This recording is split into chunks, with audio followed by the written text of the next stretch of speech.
all that Mexican food for 10 years was a bad influence on me, and they don't have any out here. So I'm losing a little bit of weight, but I got a while to go before I look like you. Oh man, please. I got the dad body going, 3 kids, Zoom school. I'm eating terrible. But look, you've done well. You've lost a ton of weight, man, since I saw you. And I know you're just starting. We'll get into that. But let's start this off with look, I wanted to bring you on, because you're a good dude, a good friend, but you're the podcast maestro.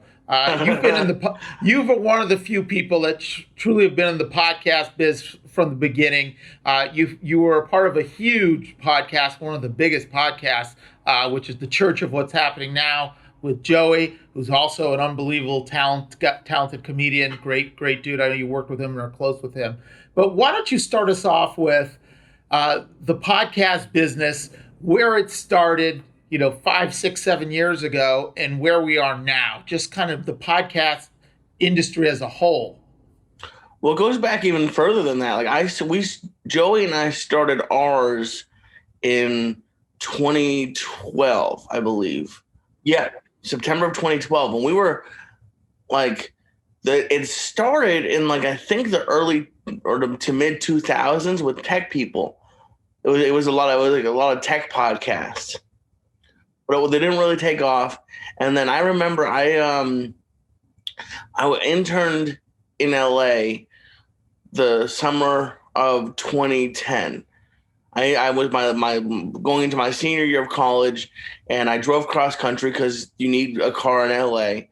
And I'm not sure if you've ever done that drive, but somewhere around the middle of the country, you have two radio options. It's either mariachi music or preachers are on the radio. And mariachis all day. Yeah, trust me, I learned to love mariachi music.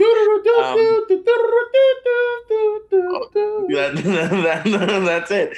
So I remember I was staying in Arizona for a stop for the night, and I got on Facebook, and someone posted about two podcasts. Kevin Smith, the director of Clerks and Amy and all that.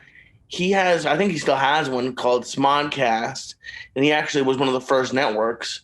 And then a comedian named Doug Benson has one or had one called Doug Loves Movies.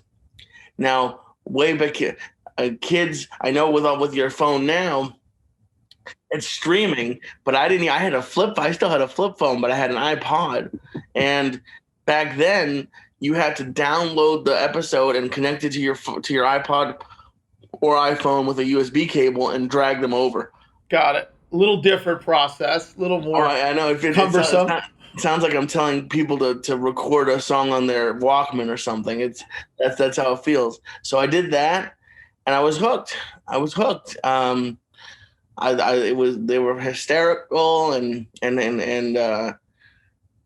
just entertaining, and I listened to them for the entire rest of the ride to California.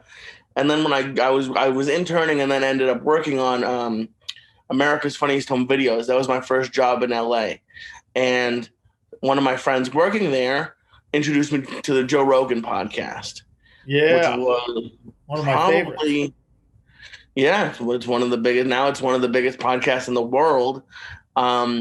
Back when I started listening to it, he was doing it on a couch in his office, and they were sponsored by Fleshlight.